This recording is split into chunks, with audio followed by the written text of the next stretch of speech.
रखी थी। उससे महत्वपूर्ण बात देखिए आप, पहले तो हिंदुओं को आइडेंटिफाई किया गया, फिर उनको अजान पढ़ने के लिए कहा गया, फिर जब महिलाओं ने रोका तो उन्होंने महिला एक महाराष्ट्र की जुनी शतावरी को ये कहा गया कि आपने मोदी जी को सिर चढ़ा रखा है, वो हमारा धर्म खतरे में है। तो आप देखिए किस तरीके से लोगों के मन में ये डर फैलाना कि जब वो महाराष्ट्र जाए, ये कहानी सुनाए, तो जो एक वोटर के डर में जो वो वोटर जो नरेंद्र मोदी को चुन कर लेकर आता है, वो डराने की कोशिश की गई है। और ये कहना कि हमारा धर्म खतरे में है, तो किस तरह का जो डर है, खौफ है, वो फैलाने की कोशिश यहाँ पर की गई थी। लेकिन जाहिर तौर पे जितने भी लोग यहाँ पर परिवार वाले हैं, उनसे भी डिटेल्ड बातचीत यहाँ पर की गई है, एरियल ऑपरेशन हुआ है, आइडेंटिफाई किया गया है। और देखिए असल अगर मायने में देखा जाए तो जो आर्मी चीफ हैं पाकिस्तान के, उनका जो वो बयान आया था, उसी के बाद से चीजें निकल कर आई, तो सीधा सीधा ये कहना कि टीआरएफ है, तमाम चीजें हैं, ये कहना सीधा सीधा यहाँ पे एक बार फिर तेज हुई है गतिविधि। आपको देखें कि कैमरे में हम बताते हैं आपको, फिर गतिविधि तेज हुई है, एक काफिला यहाँ पर निकल सकता है, जिस तरह का अलर्ट यहाँ पर होता नजर आ रहा है, ये आपके सामने है। कुछ देर पहले यहाँ पर सीएम उमर अब्दुल्ला अंदर पहुंचे थे हॉस्पिटल में, और साथ में आप देखें कि फिर अलर्ट यहाँ पर होता नजर आ रहा है। जैसे कोई अलर्ट आएगा आदिति, आपके जरिए तस्वीरों के माध्यम से हम दिखाएंगे। लेकिन आदिति, कल ये घटना घटी दोपहर के वक्त, अब तक अगर हम देखें तो लगभग 19 घंटे का वक्त बीत चुका है। इस 19 घंटे में क्या बड़ी कार्रवाई, क्योंकि एक तरफ प्रधानमंत्री जब वतन वापस लौटते तो सबसे पहले उन्होंने एयरपोर्ट पर बड़ी बैठक की, दूसरी तरफ उनके सिपह सलार अमित शाह जो कि ग्राउंड जीरो पर मौजूद है। हमने पूर्व में भी देखा है surgical strike, Balasore air strike, और अब क्या ये मांग करके चले कि आतंक पर सबसे बड़ा प्रहार भारत करने वाला है जल्द? देखिए ये बहुत बड़ा घाव है, और ये इस बार जो जवाब दिया जाएगा वो कहीं ना कहीं, चाहे फिर हम अगर उस लिहाज से कहें, पॉलिटिकल लिहाज से कहें, तो पाकिस्तान के साथ, जैसे कि एक छोटा सा उदाहरण कि प्रधानमंत्री जब लौटे तो एयर स्पेस को इस्तेमाल नहीं किया गया, पहले भी नहीं कर रहे थे प्रधानमंत्री नरेंद्र मोदी, लेकिन जो कड़ा रुख है वो ये दर्शाता है कि किस तरीके से आगे जाने वाले हैं। आतंकवादियों को तो घर में घुस के मारेंगे ही, लेकिन पाकिस्तान की सरजमी को भी ये बताया जाएगा कि ये बर्दाश्त है ही नहीं, और दिल दहलाने वाला कि वो समझ जाएं कि किस तरीके से भारत की तरफ आंख उठाकर नहीं देखा जा सकता। एक बार फिर अलर्ट है, आपको बता दें कि ये लगातार अलर्ट यहाँ पर, ये काफिला यहाँ पर है, और ये बहुत महत्वपूर्ण क्षण है जब अमित शाह ग्राउंड जीरो पर यहाँ पर हैं, और ये संभवतः गृह मंत्री का ही काफिला है शायद आदिति।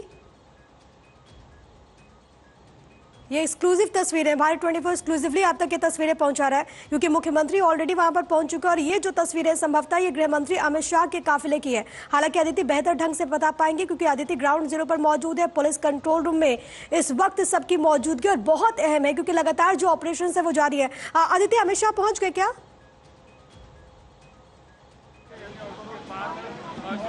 देखिए क्या है, दरअसल लगातार एलजी जो हैं मनोज सिन्हा, वो भी यहाँ पर पहुँचने वाले हैं, और यहाँ पर लगातार सीएम भी पहुँचे थे, और गृह मंत्री अमित शाह, तीनों को यहाँ पर पहुँचना है।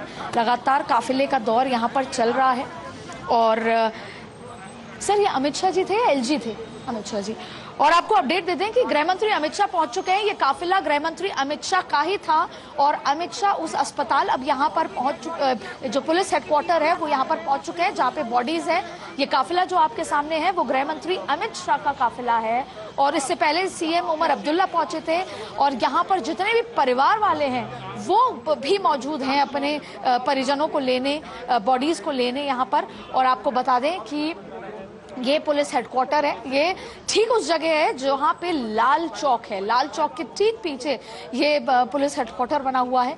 और जाहिर तौर पे पुलिस की पुख्ता इंतजाम यहाँ पर है, चप्पे चप्पे पर यहाँ पर सीआरपीएफ का जो है यहाँ पर सिक्योरिटी की गई है और जाहिर तौर पे मिनट टू मिनट अपडेट यहाँ पर लगातार दिल्ली खुद अमित शाह बात कर रहे हैं प्रधानमंत्री से। प्रधानमंत्री ने एयरपोर्ट पे हाई लेवल मीटिंग करी, अजीत डोभाल के साथ भी मीटिंग, और उसके साथ अब धीरे धीरे आप देखें कि आज बैठकों का दौर दिल्ली में भी होगा, तो आज बैठकों का, मुलाकातों का दौर। देखिए, सरकार का चेहरा अमित शाह अभी ग्राउंड जीरो पर है, वो खुद पूरी जिम्मेदारी निगरानी को लेते हुए यहाँ पर हैं, और साथ में उमर अब्दुल्ला का जो बॉडी लैंग्वेज है, उमर अब्दुल्ला के जो तरीके हैं वो अपने आप में सराहनीय हैं, क्योंकि ये मैंने कहा ये बदलता हुआ भारत है, ये बदलता हुआ कश्मीर है, और इसको सबसे ज्यादा इसलिए मैं आपको जो है डंके की चोट पे बता सकती हूँ क्योंकि शायद मैं हर साल का किसी न किसी मुद्दे पर, जब चुनाव हुए तब कवर करने के लिए, 370 हुआ तब कवर करने के लिए, और जब भी यहाँ पर कोई घटनाक्रम हुआ तो श्रीनगर से होते हुए आगे पुलवामा अटैक हुआ, यहाँ की आबो हवा में जो बदलाव है, यहाँ की आवाम जिस तकलीफ के साथ उन सभी टूरिस्ट के साथ खड़ी है, यहाँ तक कि मैंने कई टैक्सी ड्राइवर से बात की, उन्होंने कहा कि अगर यहाँ पर वापस लौटना चाहते हैं टूरिस्ट तो हम फ्री ऑफ कॉस्ट उनको उनके घर तक पहुंचाना चाहते हैं। वो ये बार बार कह रहे हैं कि बर्बाद कर दिया इस टेररिज्म ने हमारे आने वाले जीवन को, हमारे बच्चे सही रास्ते पर थे, हम पढ़ाई लिखाई कर रहे थे, शांति से अपना जीवन व्यापन कर रहे थे, ये दहशत फैलाने की कोशिश यहाँ पर की गई है। और देखिए, आप अभी तो बहुत सारे कहानी किस्से निकल कर आएंगे। हमने जैसा आपको बताया कि महाराष्ट्र पुणे की रहने वाली महिला जिनके पिताजी तस्वीरें आ रही है, मैं लौट रही हूँ आपके पास, लेकिन ये पुलिस कंट्रोल रूम की तस्वीरें इस वक्त अपने दर्शकों को दिखा रहे हैं, जहां पर जिन लोगों ने जान गंवाई उनको श्रद्धांजलि देते हुए केंद्रीय गृह मंत्री अमित शाह इन तस्वीरों में, और आप उनके चेहरे के भाव को देखेंगे, दुख है, आक्रोश भी है, गुस्सा भी है, और साथ ही साथ आतंकियों को चेतावनी भी कि चुन चुन कर बदला लिया जाएगा, भारत बख्शेगा नहीं, भारत किसी को। अमित शाह पहुंच चुके हैं कंट्रोल रूम, क्योंकि बाहर 26 लोगों के शव है। ये वो लोग हैं जो न जाने बहुत सारी यादें समेटने के लिए अपनों के साथ धरती के स्वर्ग पर आए थे। ये बहुत कुछ साथ लेकर जाएंगे, लेकिन ऐसा कभी सोचा नहीं था कि वो कभी वापस लौट ही नहीं पाएंगे। 26 लोगों को कायराना तरीके से खत्म कर दिया गया। गृह मंत्री अमित शाह पहुंचे हैं, ये वो उनका काफिला जब वो पहुंच निकले थे, और अब कंट्रोल रूम के बाहर अमित शाह सभी 26 मृतकों को श्रद्धांजलि देते नजर आए। पुष्प अर्पित किया गया, चेहरे पर दर्द नजर आ रहा है, गुस्सा नजर आ रहा है, और यह साफ तौर पर मान लीजिएगा कि जब भारत बदला लेता है, भारत जवाब देता है, तो फिर वो उस लेवल पर होता है कि थर थर कांपते हैं।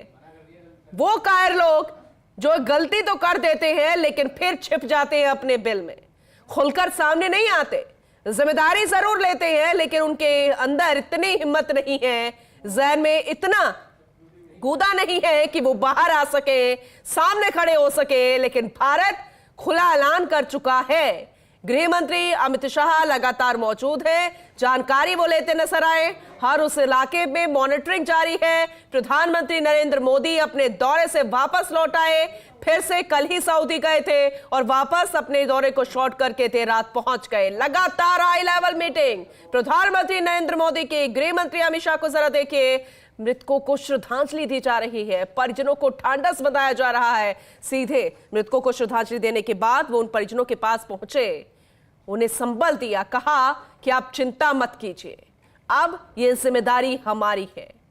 आप जरूर गुस्से में हैं, आक्रोशित है, और उतना गुस्सा हमारे जहन में ही, क्योंकि जरूर हम इन लोगों को नहीं जानते, लेकिन ऐसा लग रहा है जैसे हमारा कोई अपना खो गया, और हो भी क्यों ना। हम भारतीय एक साथ एक बड़े परिवार का हिस्सा है, और अगर इस तरह की जब कोई घटना होती है तो पूरा देश एक साथ आकर खड़ा हो जाता है, तो फिर क्या राजनीति, क्या नेता, क्या विपक्ष, क्या सत्ता दल। अब जरा देखिए कितनी दुखद और आक्रोशित करने वाली तस्वीर है। कमी नहीं छोड़ रही है। हर स्तर पर बैठक हो रही है।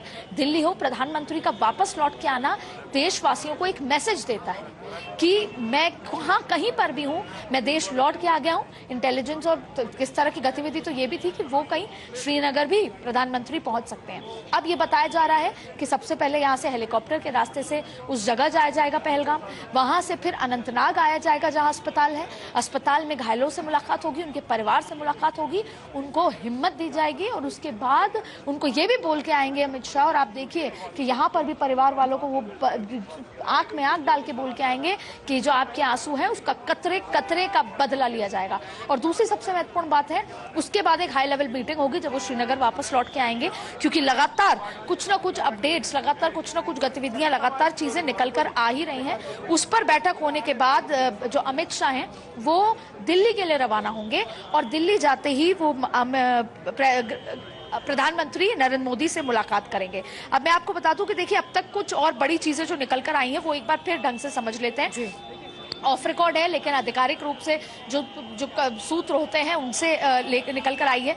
देखिए सूत्रों के हवाले से एक खबर है, जम्मू कश्मीर के पहलगाम में हुए आतंकी हमले की कमान खुद पाकिस्तानी आतंकियों के हाथ में थी। दूसरी महत्वपूर्ण बात है कि इस हमले में लगभग 6 आतंकी शामिल थे। उनके पास अब जो हाई टेक जो असला बारूद बंदूकें उसके सामने थी और इसके साथ साथ AK-47 जैसी राइफल मौजूद थी। यानी कि आप देखिए ये कनेक्शन और ये पूरा नेक्सस समझिएगा आप, वेल प्लान तरीके से। ये भयानक गहरा जंगल है। आप सोचिए कि जब बंदूक गोली की आवाजें आई, अलर्ट आई, तमाम चीजें हुई और जब सुरक्षा बल वहां तक पहुंचे वो इतने घना जंगल था कि वो भागकर चले गए, क्योंकि वो उस जंगल को रेकी कर चुके थे, उस जंगल को बेहतर तरीके से समझ चुके थे, पता था कि कैसे उतरना है और कैसे जाना है। वो ये भी जानते थे कि इस समय टूरिस्ट सीजन है, लोग आए हुए होंगे। जाहिर तौर पर ये जानते थे कि अमेरिका के उपराष्ट्रपति यहाँ पर आए हुए हैं। अब आप देखिए दूसरी बड़ी बात, दक्षिण कश्मीर के कोंकरनाग, पुलवामा और सोपिया इलाके में सुरक्षा बलों का ऑपरेशन जारी किया गया है। इसके अलावा पूरा एरियल सर्वे से और तमाम तरीके के और जो CCTV हैं या पुरानी गतिविधियां हैं जो वहाँ के लोकल लोग हैं, क्योंकि आपको बता दें कि यहाँ का लोकल लोग जो व्यक्ति है, जब मैंने सुबह से आने के बाद बात की, वो खुद इस बात में आश्चर्य में है कि जो ये इलाका है ये अनंतनाग के आगे वाला, ये तो सिक्योरिटी के उस पूरे उसमें रहता है, गिरफ्त में रहता है, पूरी सिक्योरिटी वहां पर रहती है। तो जाहिर तौर पे पहलगाम भी वो इलाका है जहां पे सिक्योरिटी रहती है। वहां पर इस तरह की गतिविधि होना, उसको लेकर यहाँ के लोग चिंतित थे। दूसरी बड़ी बात आपको बता दें कि खुफिया सूत्रों के मुताबिक अब तक की जांच के दौरान कई महत्वपूर्ण तथ्य आए हैं। ये वही महत्वपूर्ण तथ्य हैं जो लगातार गृह मंत्री Amit Shah, NIA, IB, raw की टीम के साथ लगातार जो बातें हो रही हैं। इसके अलावा प्रधानमंत्री नरेंद्र मोदी को भी बताया जा रहा है और आज शाम जब अमित शाह प्रधानमंत्री नरेंद्र मोदी से मिलेंगे तो जाहिर तौर पे आगे के प्लान ऑफ एक्शन पर चर्चा होगी। इसके साथ साथ आपको ये भी बता दें कि पहलगाम आतंकी हमले की कमान को पाकिस्तानी आतंकी संभाल रहे थे और ये भी बताया जा रहा है कि इसके पीछे तमाम तरीके के सीधा पाकिस्तान का जो कनेक्ट है। और उसके कह दे कि हम पर दोष बढ़ना बहुत आसान है, हमारा कोई रोल नहीं, लेकिन सैफुल्लाह का नाम आना और ये बताना कि सैफुल्लाह को कैसे वहां पर VVIP ट्रीटमेंट दिया जाता है, ये बताता है कि पाकिस्तान ही इसके पीछे, और जवाब जरूर दिया जाएगा। मैं लौट रही हूँ आपके पास अदिति। वकार इस वक्त मेरे साथ, मेरे सहयोगी लाल चौक से मौजूद है। और वकार, बीते कई वर्षों में हमने और आपने कश्मीर को बदलते हुए देखा है। वो लाल चौक जहां पर कई बार ऐसा होता था कि लोग बेखौफ नहीं घूम पाते थे, वहां पर लोग खुले आसमान में, खुली हवा में चैन ले रहे हैं, वहां पर सांस ले रहे हैं। क्या ये बौखलाहट उन आतंकियों में जिसका नतीजा ये कायराना उनका हमला? जिस पर पहलगाम में हमला हुआ, जिस तरीके से 370 के बाद वादी कश्मीर में सयाहों की बड़ी तादाद पहुंच रही थी और वादी कश्मीर का लुत्फ उठा रहे थे। इस वक्त हम मौजूद है लाल चौक में। आप देख सकते हैं यहाँ पर इस वक्त भी सयाहों की बड़ी तादाद इस वक्त मौजूद है। लाल चौक के घंटाघर के पास हम मौजूद है। आप बताइए, आप सर कहाँ से है? जिस तरीके से कल टूरिस्ट पे हमला हुआ, किस तरीके से आप इस चीज को देखते हैं? हम लोग जमशेदपुर से हैं। हम लोग आए हुए से 3 दिन करीब हो गए हैं, लेकिन और 4 दिन रुकने का था। लेकिन कल जो घटना हुआ, तो घटना से लग रहा है कि कश्मीर का जो विकास होना था वो थम गया, अभी रुक जाएगा। अगर इस तरह से हरकत करेगा तो ये कश्मीर का विकास नहीं हो सकेगा। पड़ोसी देश का जो नियत है वो नियत नहीं है। कश्मीरी को आगे बढ़ना नहीं देखना नहीं चाहते हैं। वो लोग चाहते हैं कि भाई ये मेरे वो लोग जैसे गरीबी में जी रहे हैं, ये लोग भी ऐसे गरीबी में जिए। लेकिन हम लोग जो भारतवासी हैं वो हम लोग कश्मीर को साथ में रह के विकास के आगे बढ़ा सकते हैं। आप बताइए, आप कहाँ से हैं? ये जो भी हम जमशेदपुर से हुए, हम लोग 5-6 लोग का एक ग्रुप आया है और हम लोग 3-4 दिन से अलग अलग जगहों पर घूमने। कश्मीर बहुत अच्छा है। भारत के लोग कश्मीर में खूब आना चाहते हैं, लेकिन दहशतगर्द नहीं चाहते हैं कि भारत के लोग ज्यादा से ज्यादा यहाँ पर आए। जो हिंदुस्तानी हैं वो चाहते हैं कि कश्मीर में आए, आप खूब यहाँ पर 4 दिन 6 दिन 7 दिन 8 दिन का पैकेज लेकर के आते हैं। जो भी आता है चाहता है कम से कम 7 दिन यहाँ बिताए। तो जो भी हरकत कल पहलगाम में हुआ है वो कायराना है, मानवता के खिलाफ है। उसको हिंदू मुस्लिम के एंगल से नहीं देखना चाहिए, उसको ये देखना चाहिए कि जो हमारा पड़ोसी देश है वो हमको डिस्टर्ब करना चाहता है, वो हमारे साथ नहीं है, वो हमको डिस्टर्ब करना चाहता है, वो कश्मीर को डिस्टर्ब करना चाहता है, भारत को डिस्टर्ब करना चाहता है। हम हिंदुस्तानी इस चीज का बहुत विरोध करते हैं और हम लोग चाहते हैं कि हिंदुस्तान के लोग और ज्यादा संख्या में कश्मीर आए और उनके खिलाफ ये हो, लोग उनके मन में आए कि हाँ जो भारत के लोग हैं, जो हिंदुस्तान के लोग हैं, भारत का अभिन्न अंग है कश्मीर। बिल्कुल, धरती पर स्वर्ग है कश्मीर, लेकिन अगर इस स्वर्ग पर किसी ने भी गलत निगाह डाली, किसी ने भी इसको जहन्नुम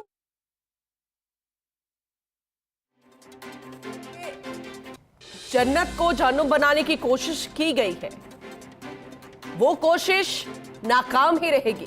कोशिश की गई, 26 लोगों को मौत के घाट उतार दिया गया, लेकिन ये बेहद दुखद है।